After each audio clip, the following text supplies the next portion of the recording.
Hello everyone, my name is Umesh Rajauria और आज के इस वीडियो में हम एक इम्पॉर्टेंट लॉ स्टडी करने जा रहे हैं। इस लॉ का नाम है बायो-सावर्ट्स लॉ। देखिए, ईयर 1820 के अंदर ऑरस्टेड नाम के एक साइंटिस्ट ने अपने एक्सपेरिमेंट से ये प्रूव किया था कि जब भी हम किसी भी वायर में करंट फ्लो करेंगे तो उस वायर के चारों तरफ एक मैग्नेटिक फील्ड प्रोड्यूस होगा। वायर के चारों तरफ प्रोड्यूस होने वाला ये मैग्नेटिक फील्ड कॉन्सेंट्रिक सर्कल्स की फॉर्म में होता है।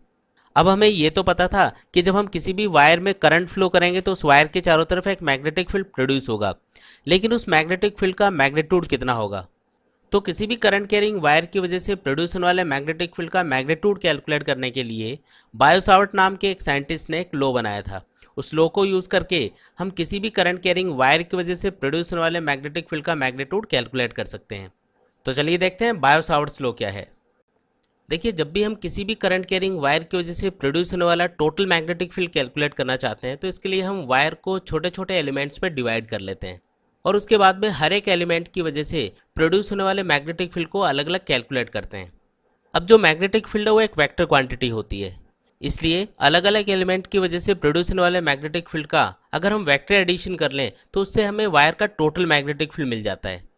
अब किसी भी वायर पे करंट के एक छोटे से एलिमेंट की वजह से प्रोड्यूस होने वाला मैग्नेटिक फील्ड कितना होता है, तो इसको कैलकुलेट करने के लिए ही हम बायो-सावर्ट्स लॉ यूज़ करते हैं। फॉर एग्जांपल, जैसा कि आप इस डायग्राम में देख सकते हैं कि इसमें हमने एक वायर को रिप्रेजेंट किया है जिसमें करंट फ्लो हो रहा है आई। इस वायर पे एक छोटा सा एलिमेंट कंसिडर करते हैं, इसकी लेंथ है डी एल।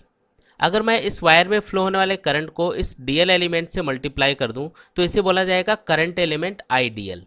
जो करंट एलिमेंट है वो एक वेक्टर क्वांटिटी मानी जाती है और इसकी जो डायरेक्शन होती है वो हमेशा करंट के अलोंग होती है, यानी वायर में या एलिमेंट में जिस डायरेक्शन में करंट होगा उसी डायरेक्शन में करंट एलिमेंट की डायरेक्शन कंसिडर की जाएगी।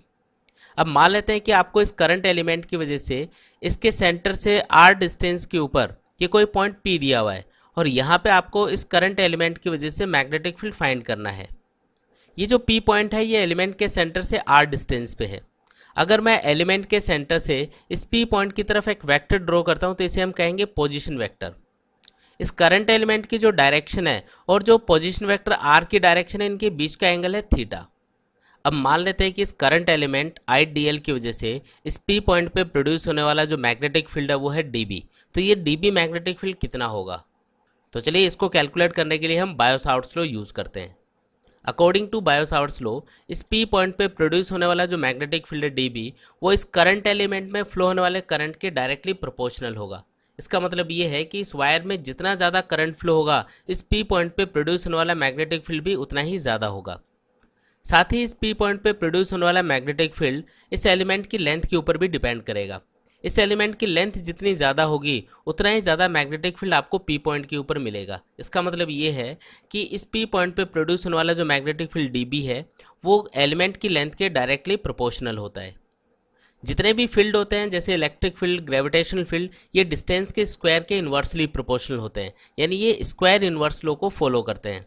उसी तरीके से जो मैग्नेटिक फील्ड है जो इस करंट एलिमेंट की वजह से पी पॉइंट पे प्रोड्यूस होगा वो मैग्नेटिक फील्ड भी स्क्वायर इन्वर्स लॉ को फॉलो करेगा। इसका मतलब जो डी बी मैग्नेटिक फील्ड है वो डिस्टेंस आर के स्क्वायर के इन्वर्सली प्रोपोर्शनल होगा। यहाँ पे इस पी पॉइंट पे प्रोड्यूस होने वाला जो मैग्नेटिक फील्ड है वो इस एंगल थीटा के ऊपर भी डिपेंड करता है। अगर पॉइंट इस करंट एलिमेंट के परपेंडिकुलर होता है, यानी थीटा की वैल्यू अगर 90 डिग्री होती है, तो उस कंडीशन में आपको magnetic field d B maximum मिलता है। लेकिन अगर पॉइंट पी इस वायर के अलोंग होता है तो उस कंडीशन में थीटा या तो 0 डिग्री होगा या 180 डिग्री होगा। उन दोनों ही कंडीशंस के अंदर जो मैग्नेटिक फील्ड डी बी है वो आपको मिनिमम मिलता है, यानी 0 मिलता है। क्योंकि हम जानते हैं कि किसी भी करंट कैरिंग वायर की वजह से प्रोड्यूस होने वाला मैग्नेटिक फील्ड हमेशा उस वायर के परपेंडिकुलर प्लेन में होता है। तो यहाँ पे हम कह सकते हैं कि इस पी पॉइंट पे प्रोड्यूस होने वाला जो मैग्नेटिक फील्ड है डी बी वो साइन थीटा के डायरेक्टली प्रोपोर्शनल होता है।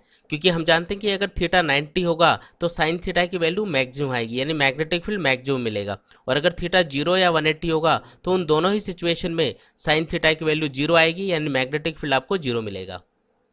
अगर हम इन सारे टर्म्स को कंबाइन करके लिखें तो हम लिख सकते हैं D B is directly proportional to I d l sine theta upon are square. और अगर यहाँ पे हम ये प्रोपोर्शनलिटी सिंबल हटा दें तो यहाँ पे एक कांस्टेंट आएगा जिसे हम बोलते हैं मैग्नेटोस्टैटिक कांस्टेंट के। तो फॉर्मूला बन जाता है d B equals to k into I d l sine theta upon are square. यहाँ पे ये जो मैग्नेटोस्टैटिक कांस्टेंट है के, इसे हम लिख सकते हैं म्यू नॉट अपॉन 4 पाई और इसकी वैल्यू होती है 10⁻⁻⁷। यहाँ पे ये जो म्यू नॉट है इसे हम कहते हैं magnetic permeability of free space.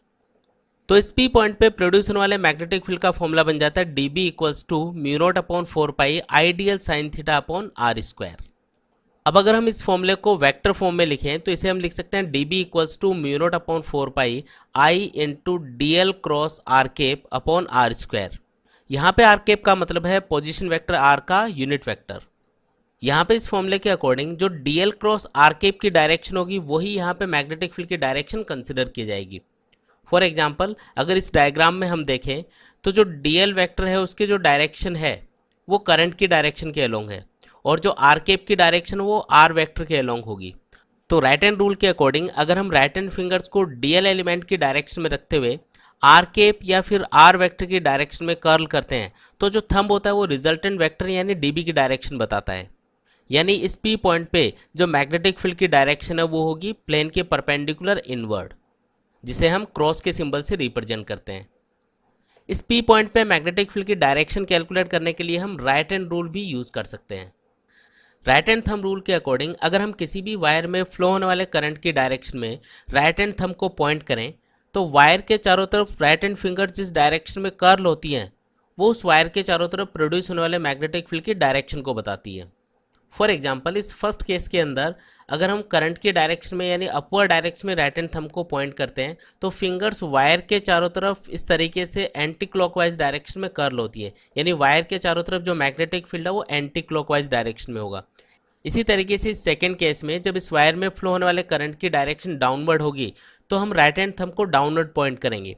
अब इस कंडीशन में वायर के चारों तरफ right hand fingers clockwise direction में कर्ल होती हैं। इसका मतलब इस कंडीशन में वायर के चारों तरफ जो मैग्नेटिक फील्ड होगा वो क्लॉकवाइज डायरेक्शन में होगा।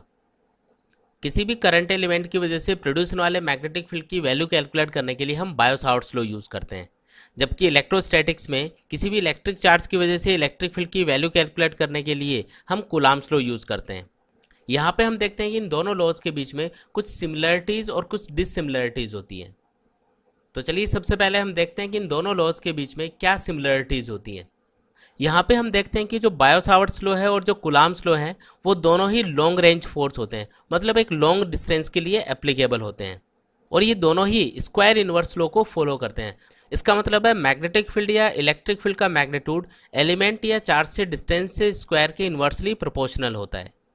बायो-सावर्ट्स लॉ और कूलॉम्स लॉ ये दोनों ही सुपरपोजिशन प्रिंसिपल को फॉलो करते हैं। इसका मतलब ये है कि अगर हमें बहुत सारे एलिमेंट की वजह से मैग्नेटिक फील्ड कैलकुलेट करना हो या फिर बहुत सारे इलेक्ट्रिक चार्जेस की वजह से किसी पॉइंट पे इलेक्ट्रिक फील्ड कैलकुलेट करना हो तो हम अलग अलग एलिमेंट्स या अलग अलग चार्जेस की वजह से अलग अलग मैग्नेटिक फील्ड या इलेक्ट्रिक फील्ड कैलकुलेट कर लेंगे और फिर उनका वेक्टर एडिशन कर लेंगे। इसे हम सुपरपोजिशन प्रिंसिपल कहते हैं और इससे हम किसी भी पॉइंट पे टोटल मैग्नेटिक फील्ड या इलेक्ट्रिक फील्ड कैलकुलेट कर सकते हैं। तो यहाँ पे बायो-सावर्ट्स लॉ और कूलॉम्स लॉ ये दोनों ही सुपरपोजिशन प्रिंसिपल को फॉलो करते हैं। तो चलिए अब हम देखते हैं कि बायो-सावर्ट्स लॉ और कूलॉम्स लॉ के बीच में क्या क्या डिसिमिलरिटीज़ होती हैं।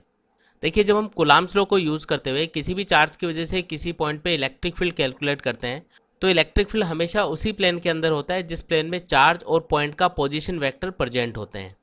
जबकि जब हम बायो-सावर्ट्स लॉ यूज़ करते हुए किसी भी करंट एलिमेंट की वजह से किसी पॉइंट पे मैग्नेटिक फील्ड की वैल्यू कैलकुलेट करते हैं तो मैग्नेटिक फील्ड की डायरेक्शन हमेशा उस प्लेन के परपेंडिकुलर आती है जिस प्लेन में करंट एलिमेंट और पॉइंट का पोजीशन वेक्टर प्रेजेंट होते हैं।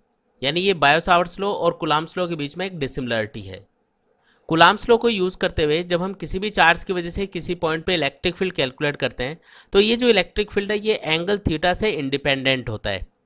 इसका मतलब ये है कि हम इलेक्ट्रिक चार्ज से चारों तरफ आर डिस्टेंस पे किसी भी डायरेक्शन में अगर इलेक्ट्रिक फील्ड फाइंड करें तो उसका मैग्नीट्यूड सेम आता है। जबकि जो बायो-सावर्ट्स लॉ है इससे जब हम मैग्नेटिक फील्ड की वैल्यू कैलकुलेट करते हैं तो ये एंगल थीटा पे डिपेंड करती है। जब हम किसी भी करंट एलिमेंट के परपेंडिकुलर यानी 90 डिग्री एंगल के ऊपर किसी भी पॉइंट पे मैग्नेटिक फील्ड फाइंड करते हैं तो वो मैक्सिमम आता है।